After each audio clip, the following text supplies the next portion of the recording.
বাংলাদেশের ইতিহাসে কিছু সময় আসে যা কেবল ঘটনা নয়, হয়ে ওঠে এক একটি অনুভূতির নাম। 2024 সালে আগস্ট মাস, রাজনীতি তখন উত্তাল। মুক্তিযোদ্ধাদের নাতিপুতিরাও পাবে না, তাহলে কি রাজাকারের নাতিপুতিরা পাবে? কি করে লাভ একটাই যায়, তার বাকি যায়।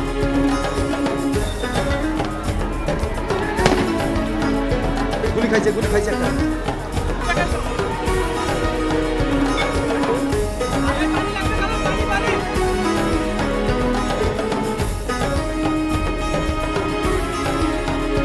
মানুষের মনে আতঙ্ক, অনিশ্চয়তা আর হতাশা। ঠিক এমন এক সন্ধিক্ষণে নোবেল শান্তি পুরস্কার জয়ী ডক্টর মোহাম্মদ ইউনূস হাতে নেন অন্তর্বর্তী সরকারের দায়িত্ব। মাত্র কয়েক মাসের শাসনকাল, তবু যেন শতাব্দীর শান্তি ছুঁয়ে যায় জনগণের মন।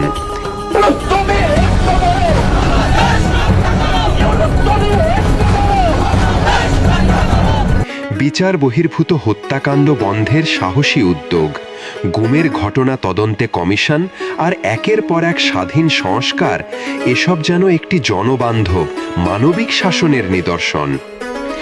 গণমাধ্যমে আসে কিছুটা শিথিলতা, স্বচ্ছতা ফেরে প্রশাসনে, নতুন আলো দেখা দেয় ভয় আর অনিশ্চয়তার অন্ধকারে। এই সময়টুকু তুলনায় অনেক বড়, কারণ এর আগে দেশের রাজনৈতিক ইতিহাসে গুম, খুন, দমনপীড়ন ছিল আওয়ামী লীগের দীর্ঘ শাসনকালের ছায়া। বিএনপির সময়ে ছড়িয়েছিল সন্ত্রাস, দুর্নীতি আর হিংস্রতা। তত্ত্বাবধায়ক সরকারে ছিল শৃঙ্খলা, কিন্তু ছিল না গণতন্ত্র। আর স্বৈরাচারী আমলে ছিল কেবল ভয় আর নীরবতা। ডক্টর ইউনূস এইসব অতীতের ব্যর্থতা থেকে আলাদা এক পথ দেখিয়েছেন, যেখানে ক্ষমতা নয়, মানুষের নিরাপত্তা, প্রভাব নয়, মানবিকতা, এই ছিল নেতৃত্বের চালিকা শক্তি। একটি জরিপে দেখা গেছে, জনগণের সিংহভাগ মানুষ এই স্বল্প সময়ের শাসনেই নিজেকে বেশি নিরাপদ ও সম্মানিত মনে করেছেন।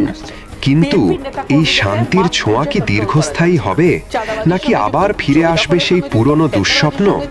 বাংলাদেশ কি আদৌ চায় এমন এক সুশাসন, যেখানে ক্ষমতার নয়, জনগণের মুখে হাসি দেখা যায়? সময় হয়তো উত্তর দেবে, কিন্তু ইতিহাস নিশ্চয়ই এই অধ্যায়কে বলবে মানবিক নেতৃত্বের এক অনবদ্য নির্ভরতা।